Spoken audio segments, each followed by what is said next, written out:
Right, so in today's video we're going to be hollow tying, aerating this space, and also going to be top dressing it too. So just as a bit of an update, I got on about 2 weeks ago and scarified and verticut this space. The whole point of that process was to remove the excess thatch that we had in the lawn because it was getting a little bit spongy underfoot, but also as well to cut the lateral growth that we had. By thinning the sward out ever so slightly, it just means that this lawn now is going to be a little bit more tolerant towards disease, particularly now that we're getting ever closer to the winter. And hollow tying, aerating and top dressing is going to be part of that winter prep too. But before we do any of that, let's get the mower, let's give it a cut, let's bring it down just ever so slightly.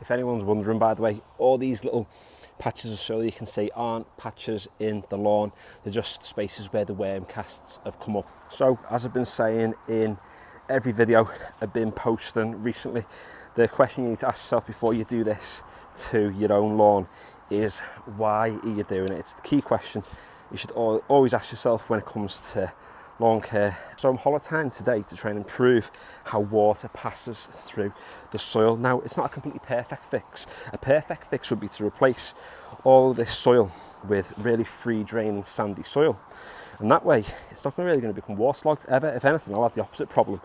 I'll need to water the grass a lot more than I currently do, but that is not feasible. So by punching these holes, water's now going to be able to pass through the soil more easily. If we feed the soil and we get the soil right, it's the soil that's taking care of the plant. If we get the bacterial development right in that profile, then everything else is going to thrive. And the way you can do that is through aeration, and it's in the name. It's about incorporating air into the soil. Every time it rains, every time you water your lawn, that water is squeezing out all those air pockets inside of the lawn. And when you lose those air pockets, it's the bacteria in the soil that suffers. If the bacteria suffers, your plant suffers. Another reason why I'm aerating the lawn as well, or particularly hollow tying aerating, is because it decompacts the soil.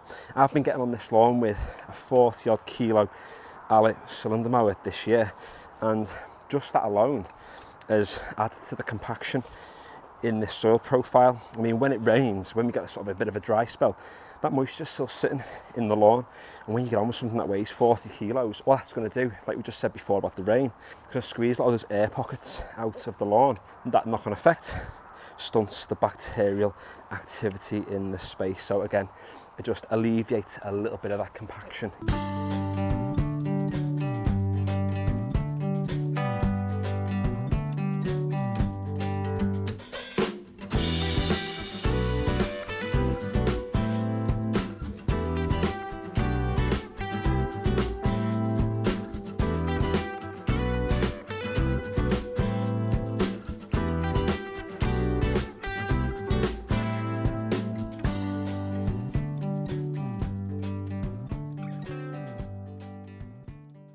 So there we go, that's the hardest part done. Now what we can do at the moment is we can leave the lawn as it is, and all these holes that we've got knocking about, just bring you in closer, you can see all these holes will close up on their own eventually. And if you want the maximum benefits from actually aerating your lawn, then you are best leaving them to close up on their own, because it gets the maximum amount of air down into the profile and dries it out the most as well.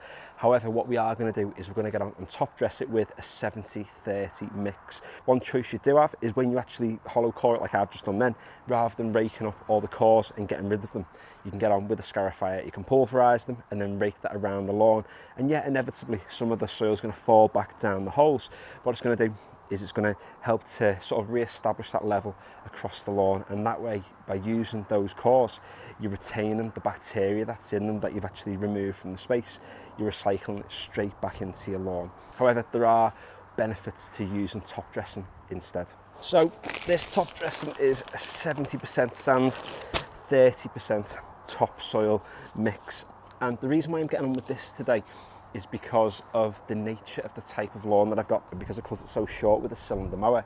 The actual level of the lawn is really important, so using mix with 70% sand is going to help to re-establish that level better than what would be the case if it just got on with regular topsoil. Also, what the sand is going to do is going to mix in within that sort of thin thatch layer that we have. It's going to firm up that surface ever so slightly. Now you see when I open it now, it is quite a sandy mix, and inevitably some of the sand, or quite a lot of the sand should I say, is going to fall down some of the holes that we've created. However, not every hole is going to be completely filled with sand. I know a question quite a lot of people have is whether brushing sand into the holes actually improves the drainage on a space like this. And if I'm going to be really honest, it doesn't really have a massive impact on the drainage on a clay soil. And the reason for that is the fact that what we're kind of doing here, even though we're aerating and we're top dressing it, with the sand falling into the holes, it's a little bit like a soil exchange, and that's what happens on a golf course. They'll remove the cores and then they go on with a dressing similar to this that's very sandy to fill those spaces. But those profiles need to be really sandy because they need to stay firm all year round. People are going on in sort of the winter time and need to access those spaces, so they need to have as good of a surface as possible. I'm not playing sport on this space. This doesn't need to be like a bowling green. I want it to be as smooth as I can sort of possibly get it, but it doesn't need to be like sport quality. And if I was to do soil exchange properly, I'd need to do this process multiple times a year. However, this is probably only something I'm going to do maybe twice a year, not like 4, 5, 6 times a year. Over time, as I do this process, that soil exchange is going to take place. However, be mindful of how much sand you incorporate into your lawn, because the more sand you have, the lawn will dry out more in the summer, which means you need to water it more. The more you water it, the more the water washes out the nutrients and the good bacteria from the soil, which means then the more you need to feed it, the more you need to cut it, the more you feed your wheelie bin, the more fat you get. So that cycle becomes almost quite a tricky one to manage.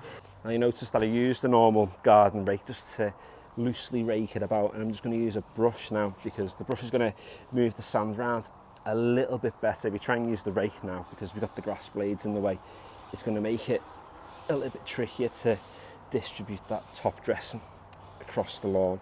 And with this, we're not trying to get we're not making massive changes to the overall level.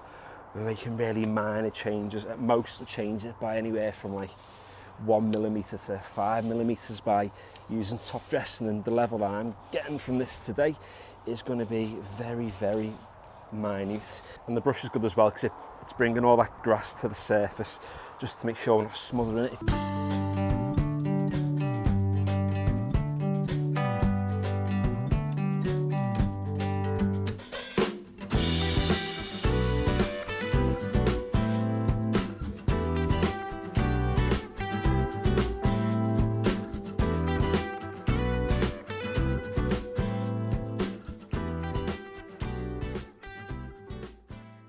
So there we go, we've hollow tine aerated and we've got on with that top dressing, and now it's just a case of letting the lawn do its thing. It's recommended to give this a good water once you've done a process like this, especially when you've put down the top dressing that I have. However, we've got some rain coming tomorrow, so I'm just going to let nature do its thing, and hopefully as well now it's going to give us a much more firm surface for the cylinder mower that we're going to be using still on this space for the next couple of months. So thanks for watching today's video. If you enjoyed it or if you found it useful, feel free to give it a like. As always, the Instagram is in the description below, and if you'd like to follow along with any more videos like this and you haven't already, consider subscribing. And finally, thanks for watching.